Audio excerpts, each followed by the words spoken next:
Harry Potter and the Philosopher's Stone. Chapter 1. The Boy Who Lived. Mr. and Mrs. Dursley of number 4 Privet Drive were proud to say that they were perfectly normal. Thank you very much. They were the last people you would expect to be involved in anything strange or mysterious because they just didn't hold with such nonsense. Mr. Dursley was the director of a firm called Grinnings, which made drills. He was a big, beefy man with hardly any neck, although he did have a very large mustache. Mrs. Dursley was thin and blonde and had nearly twice the usual amount of neck, which came in very useful as she spent so much of her time craning over garden fences, spying on the neighbors. The Dursleys had a small son called Dudley, and in their opinion, there was no finer boy anywhere. The Dursleys had everything they wanted, but they also had a secret, and their greatest fear was that somebody would discover it. They didn't think they could bear it if anyone found out about the Potters. Mrs. Potter was Mrs. Dursley's sister, but they hadn't met for several years. In fact, Mrs. Dursley pretended she didn't have a sister because her sister and a good for nothing husband were as undurslayish as it was possible to be. The Dursleys shuddered to think what the neighbors would say if the Potters arrived in the street. The Dursleys knew that the Potters had a small son too, but they had never seen him. This boy was another good reason for keeping the Potters away. They didn't want Dudley mixing with a child like that. When Mr. and Mrs. Dursley woke up on the dull, gravy Tuesday, our story starts. There was nothing about the cloudy sky outside to suggest that strange and mysterious things would seem be happening all over the country. Mr. Dursley hummed as he picked out his most boring tie for work, and Mrs. Dursley gossiped away happily as she wrestled a screaming Dudley into his high chair. None of them noticed a large, tawny owl fluttered past the window. At 8:30, Mr. Dursley picked up his briefcase, pecked Mrs. Dursley on the cheek, and tried to kiss Dudley goodbye, but missed, because Dudley was now having a tantrum and throwing his cereals at the walls. "Little Tyke," chortled Mr. Dursley as he left the house. He got into his car and backed out of number 4's drive. It was on the corner of the street that he noticed the first sign of something peculiar. A cat reading a map. For a second, Mr. Dursley didn't realize what he had seen. Then he jerked his head around to look again. There was a tabby cat standing on the corner of Privet Drive, but there wasn't a map in sight. What could he have been thinking of? It must have been a trick of the light. Mr. Dursley blinked and stared at the cat.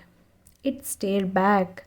As Mr. Dursley drove around the corner and up the road, he watched the cat in his mirror. It was now reading the sign that said Privet Drive. No, looking at the sign, cats couldn't read maps or signs. Mr. Dursley gave himself a little shake and put the cat out of his mind.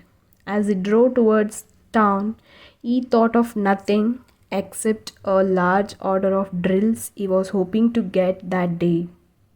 But on the edge of the town, drills were driven out of his mind by something else.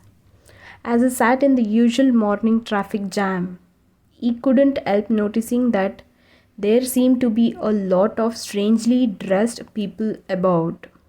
People in cloaks. Mr. Dursley couldn't bear people who dressed in funny clothes. the get-ups you saw on young people. He supposed this was some stupid new fashion. He drummed his fingers on the steering wheel and his eyes fell on a huddle of these weirdos standing quite close by. They were whispering excitedly together. Mr. Disley was enraged to see that a couple of them weren't young at all. Why? That man had to be older than he was and wearing an emerald green cloak. The nerve of him! But then it struck Mr. Dursley that this was probably some silly stunt. These people were obviously collecting for something. Yes, that would be it. The traffic moved on, and a few minutes later, Mr. Dursley arrived in the Grennings parking lot, his mind back on drills. Mr. Dursley always sat with his back to the window in his office on the ninth floor. If he hadn't, he might have found it harder to concentrate on drills that morning. He didn't see the owls swooping past in broad daylight, though people down in the street did. They pointed and gazed upon, mouthed as owl after owl sped overhead. Most of them had never seen an owl even at night time. Mr. Dursley, however, had a perfect normal owl-free morning. He yelled at 5 different people. He made several important telephone calls and shouted a bit more. He was in a very good mood until lunchtime, when he thought he would stretch his legs and walk across the road to buy himself a bun from the bakery. He had forgotten all about the people in clerks until he passed a group of them next to the baker's. He eyed them angrily as he passed. He didn't know why, but they made him uneasy. This bunch were whispering excitedly too, and he couldn't see a single collecting tin. This was on his way back past them, clutching a large doughnut in a bag, that he caught a few words of what they were saying. The Potters, that's right, that's what I heard. Yes, this their son, Harry. Mr. Dursley stopped dead. Fear flooded him. He looked back at the whisperers as if he wanted to say something to them, but thought better of it. He dashed back across the road, hurried up to his office, snapped at his secretary not to disturb him, seized his telephone, and had almost finished dialing his home number when he changed his mind. He put the receiver back down and stroked his mustache, thinking, no, he was being stupid. Potter wasn't such an unusual name. He was sure there were lots of people called Potter who had a son called Harry. Come to think of it, he wasn't even sure his nephew was called Harry. He would never seen the boy. It might have been Harvey or Harold. There was no point in worrying Mrs. Dursley. She always got so upset at any mention of her sister. He didn't blame her if he would had a sister like that. But all the same, those people in cloaks, he found it a lot harder to concentrate on drills that afternoon. And when he left the building at 5 o'clock, he was still so worried that he walked straight into someone just outside the door. Sorry, he grunted as the tiny old man stumbled and almost fell. It was a few seconds before Mr. Dursley realized that the man was wearing a violet cloak. He didn't seem at all upset at being almost knocked to the ground. On the contrary, his face split into a wide smile and he said in a squeaky voice that made passersby stare, don't be sorry, my dear sir, for nothing could upset me today. Rejoice for, who has gone at last. Even muggles like yourself should be celebrating this happy, happy day. And the old man hugged Mr. Dursley around the middle and walked off. Mr. Dursley stood rooted to the spot. He had been hugged by a complete stranger. He also thought he had been called a muggle. Whatever that was, he was rattled. He hurried to this car and set off for home, hoping he was imagining things which he had never hoped before because he didn't approve of imagination. As he pulled into driveway of number 4, the first thing he saw, and it didn't improve his mood, was the tabby cat he had spotted that morning. It was now sitting on his garden wall. He was sure it was the same one. It had the same markings around his eyes. Shoo, said Mr. Dursley loudly. The cat didn't move. It just gave him a stern look. Was this normal cat behavior? Mr. Dursley wondered. Trying to pull himself together, he let himself into the house. He was still determined not to mention anything to his wife. Mrs. Dursley had a nice normal day. She told him over dinner all about Mrs. Next Door's problems with the daughter and how Dudley had learned a new word. Mr. Dursley tried to act normally. When Dudley had been put to bed, he went into the living room in time to catch the last report on the evening news.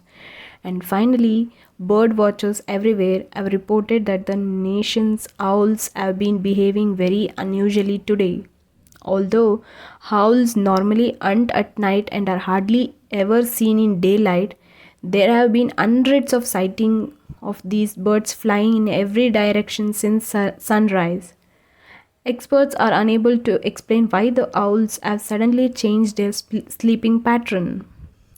The newscasters allowed himself a grin, most mysterious, and now over to Jim McGuffin with the weather going to be any more showers of owls tonight. Jim. Well, Ted, said the weatherman, I don't know about that, but it's not only the owls that have been acting oddly today. Viewers as far apart as Kent, Yorkshire, and Dundee have been phoning in to tell me that instead of the rain I promised yesterday, they have had a downpour of shooting stars. Perhaps people have been celebrating bonfire night early. It's not until next week, folks, but I can promise a wet night tonight. Mr. Dursley sat frozen in his armchair. Shooting stars all over Britain, owls flying by daylight, mysterious people in cloaks all over the place, and a whisper about the Potters. Mrs. Dursley came into the living room carrying 2 cups of tea. It was no good. He would have to say something to her. He cleared his throat nervously. Dear, you haven't heard from your sister lately, have you? As he had expected, Mrs. Dursley looked shocked and angry. After all, they normally pretended she didn't have a sister. No, she said sharply. Why? Funny stuff's on the news. Mr. Dursley mumbled. Owls, shooting stars, and there was a lot of funny looking people in town today. So, snapped Mrs. Dursley. Well, I just thought maybe it was something to do with, our crowd. Mrs. Dursley sipped her tea through pursed lips. Mr. Dursley wondered whether he dared tell her he would heard the name Potter. He decided he didn't dare. Instead, he said, as casually as he could, their son he would be about Dudley's age now, wouldn't he? I suppose so, said Mrs. Dursley. What's his name again? Howard, isn't it? Harry Nasty. Common name, if you ask me. Oh, yes, said Mr. Dursley, his heart sinking horribly. Yes, I quite agree. He didn't say another word on the subject as they went upstairs to bed. While Mrs. Dursley was in the bathroom, Mr. Dursley crept to the bedroom window and peered down into the front garden. The cat was still there. It was staring down Privet Drive as though it was waiting for something. Was he imagining things? Could all this have Anything to do with the Potters? If it did, if it got out that they were related to a pair of, well, he didn't think he could bear it. The Dursleys got into bed. Mrs. Dursley fell asleep quickly, but Mr. Dursley lay awake, turning it all over in his mind. His last comforting thought before he fell asleep was that even if the Potters were involved, there was no reason for them to come near him and Mrs. Dursley. The Potters knew very well what he and Petunia thought about them and their kind.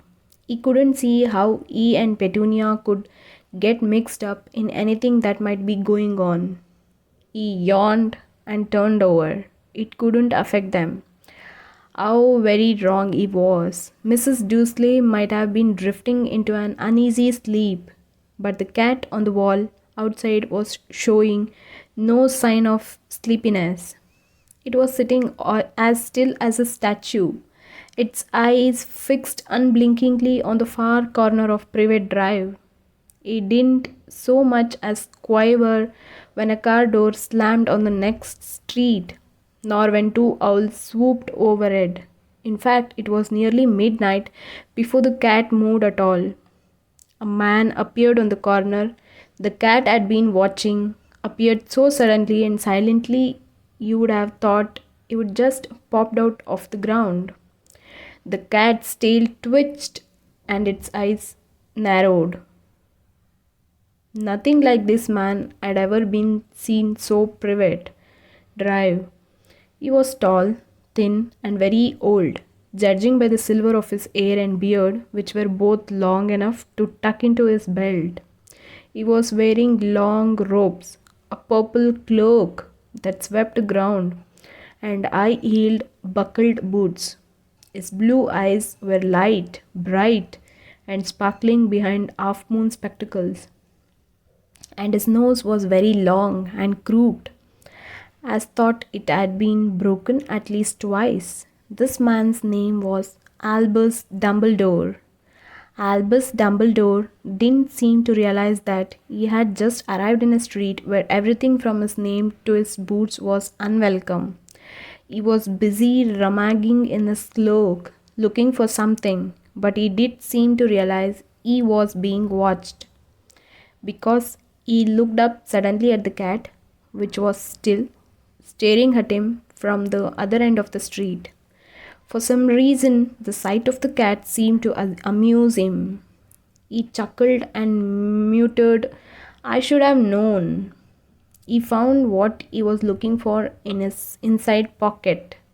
It seemed to be a silver cigarette lighter. He flicked it open, held it up in the air, and clicked it. The nearest street lamp went out with a little pop. He clicked it again. The next lamp flickered into darkness. 12 times he clicked the put outer until the only lights left on the whole street were two tiny pin pricks in the distance, which were the eyes of the cat watching him.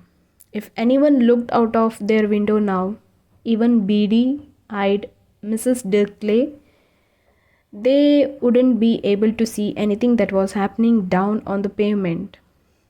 Dumbledore slipped the put outer back inside his cloak and set off down the street toward number 4, where he sat down on the wall next to the cat. He didn't look at it, but after a moment he spoke to it. "Fancy seeing you here, Professor McGonagall." He turned to smile at the tabby, but it had gone. Instead, he was smiling at a rather severe-looking woman who was wearing square glasses exactly the shape of the markings the cat had around its eyes. She too was wearing a cloak, an emerald one. Her black hair was drawn into a tight bun. She looked distinctly ruffled. "How did you know it was me?" she asked. "My dear professor, I have never seen a cat sit so stiffy." "You would be stiffy if you would be sitting on a brick wall all day," said Professor McGonagall. "All day? When you could have been celebrating. I must have passed a dozen feasts and parties on my way here. Professor McGonagall sniffed angrily. Oh, yes, everyone is celebrating, all right, she said impatiently. You would think they would be a bit more careful, but no. Even the muggles have noticed something going on. It was on their news. She jerked her head back to the Dursley's dark living room window. I heard it. Flocks of owls, shooting stars. Well, they are not completely stupid. They were bound to notice something. Shooting stars down in Kent? I will bet that was Daedalus Diggle. He never had much sense. You can't blame them, said Dumbledore gently. We have had precious little to celebrate for 11 years. I know that, said Professor McGonagall irritably. But that's no reason to lose our heads. People are being downright careless out on the streets in broad daylight, not even dressed in muggle clothes, swapping rumors. She threw a sharp, sideways glance at Dumbledore here, as though hoping he was going to tell her something, but he didn't, so she went on. A fine thing it would be if, on the very day, who seems to have disappeared at last, the muggles found out about us all. I suppose he really has gone, Dumbledore. It certainly seems so, said Dumbledore. We have much to be thankful for. Would you care for a lemon drop? A what? A lemon drop.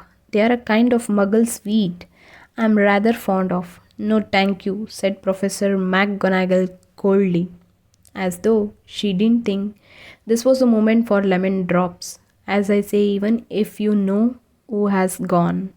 My dear Professor, surely a sensible person like yourself can call him by his name, although you know, oh, nonsense. For 11 years, I have been trying to persuade people to call him by his proper name, Voldemort.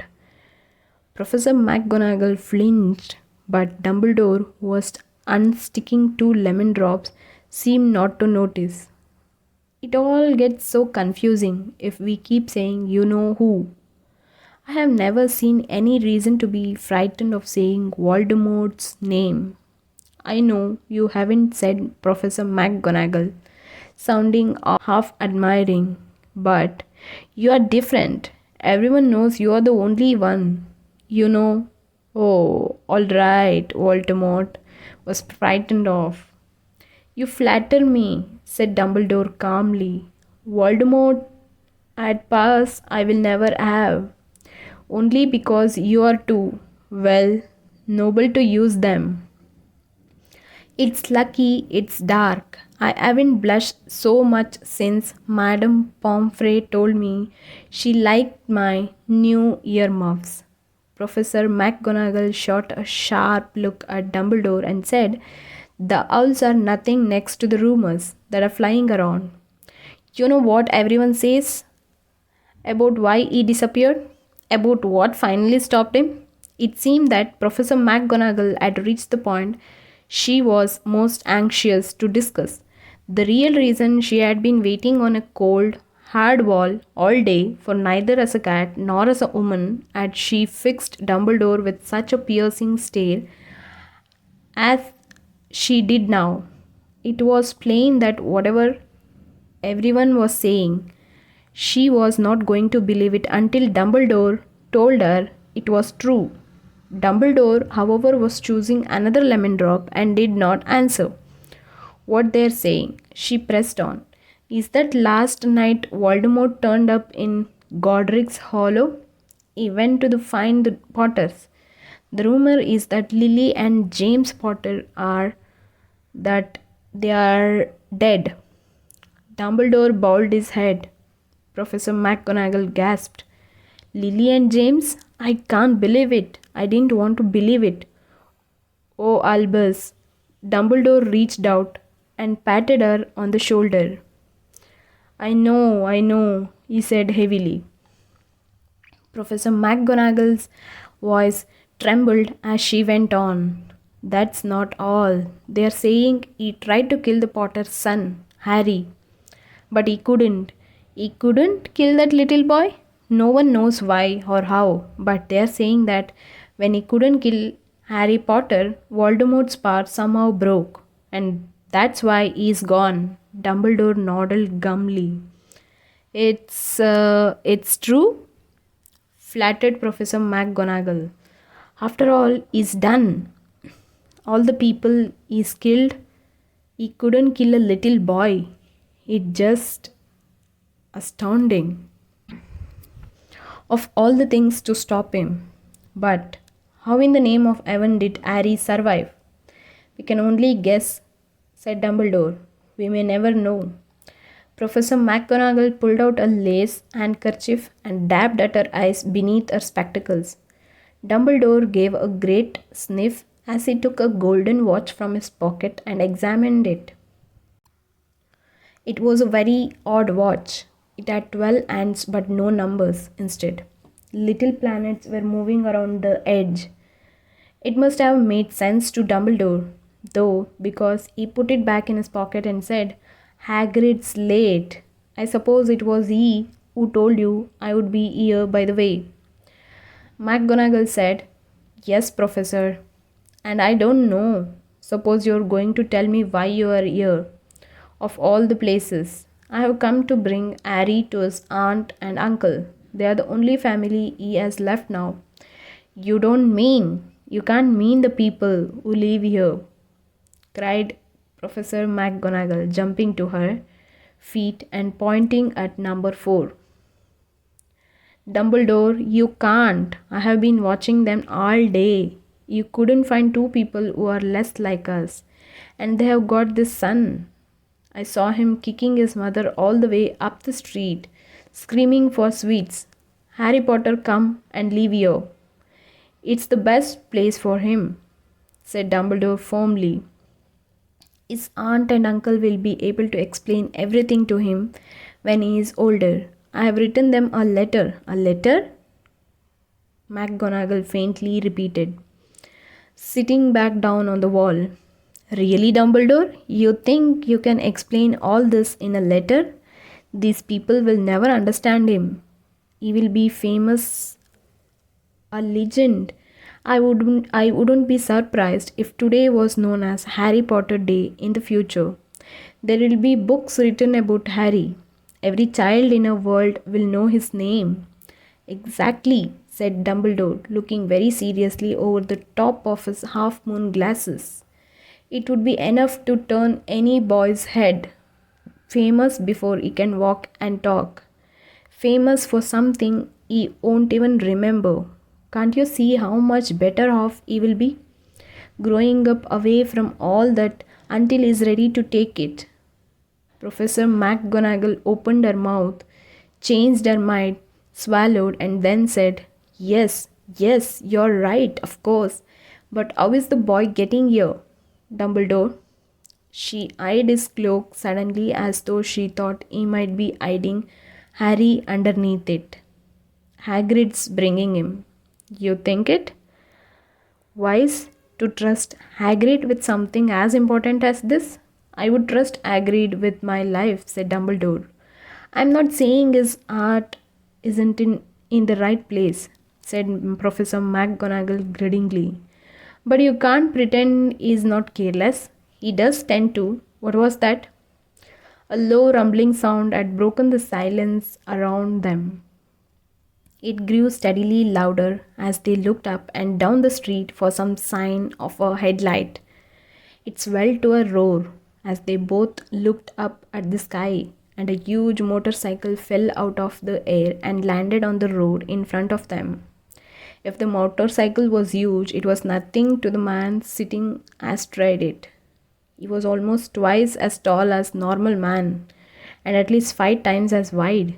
He looked simply too big to be allowed, and so wild. Long tangles of bushy blacky hair and beard hid most of his face.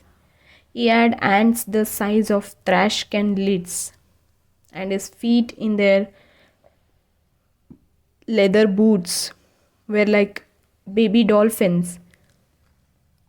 In his vast, muscular arms, he was holding a bundle of blankets. Hagrid, said Dumbledore, sounding relieved. At last, and where did you get that motorcycle? Borrowed it, sir, said the giant, climbing carefully off the motorcycle as he spoke. Young Sirius Black lent it to me. Have got him, sir. No problem. We're there. No, sir. House was almost destroyed, but I got him out all right before the muggles started swarming around. He fell asleep as he was flying over Bristol. Dumbledore and Professor McGonagall bent forward over the bundle of blankets. Inside, just visible, was a baby boy, fast asleep. Under a tuft of jet black hair over his forehead, they could see a curiously shaped cut, like a bolt of lightning. Is that where? Whispered Professor McGonagall. Yes, said Dumbledore. He will have that scar forever. Couldn't you do something about it, Dumbledore? Even even if I could, I wouldn't. Scars can come in handy. I have one myself above my left knee that is a perfect map of the London Underground. Well, give him here, I agreed. We would better get this over with. Dumbledore took Harry in his arms and turned toward the Dursleys' house. Could I say goodbye to him, sir? Asked Hagrid. He bent his great shaggy head over Harry and gave him what must have been a very scratchy, whiskery kiss. Then suddenly Hagrid let out a howl like a wounded dog. Shh! Hissed Professor McGonagall. You will wake the muggles. Sorry, sobbed Hagrid, taking out a large spotted handkerchief and burying his face in it. But I can't stand it. Lily and James dead. Poor little Harry off there live with muggles. Yes, it's all very sad, but get a grip on yourself. Hagrid or we will be found. Professor McGonagall whispered, patting Hagrid gingerly on the arm as Dumbledore stepped over the low garden wall and walked to the front door. He laid Harry gently on the doorstep, took a letter out of his cloak, tucked it inside Harry's blankets, and then came back to the other two. For a full minute, the three of them stood and looked at the little bundle. Hagrid's shoulder shook. Professor McGonagall blinked furiously, and the twinkling light that usually shone from Dumbledore's eyes seemed to have gone out. Well, said Dumbledore finally, that's that. We have no business staying here. We may as well go and join the celebrations. Yeah, said Harry in a very muffled voice. I would best get this bike away. Good night, Professor McGonagall, Professor Dumbledore said, whipping his streaming eyes on his jacket sleeve. Hagrid swung himself onto the motorcycle and kicked the engine into life. With a roar, it rose into the air and off into the night. I shall see you soon. I expect Professor McGonagall, said Dumbledore, nodding to her. Professor McGonagall blew her nose in reply. Dumbledore turned and walked back down the street.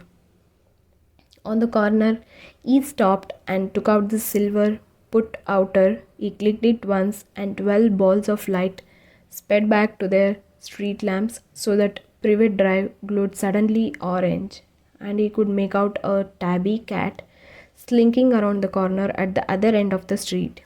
He could just see the bundle of blankets on the step of number 4. Good luck, Harry, he murmured. He turned on his heel, and with a swish of his cloak, he was gone. A breeze ruffled the neat edges of Privet Drive, which lay silent and tidy under the inky sky, the very last place you would expect astonishing things to happen. Harry Potter rolled over inside his blankets without waking up. One small hand closed on the letter beside him, and he slept on, not knowing he was special, not knowing he was famous, not knowing he would be woken in a few hours' time by Mrs. Dursley's scream as she opened the front door to put out the milk bottles, nor that he would spend the next few weeks being prodded and pinched by his cousin Dudley. He couldn't know that at this very moment people meeting in secret all over the country were holding up their glasses and saying in hushed voices to Harry Potter, the boy who lived.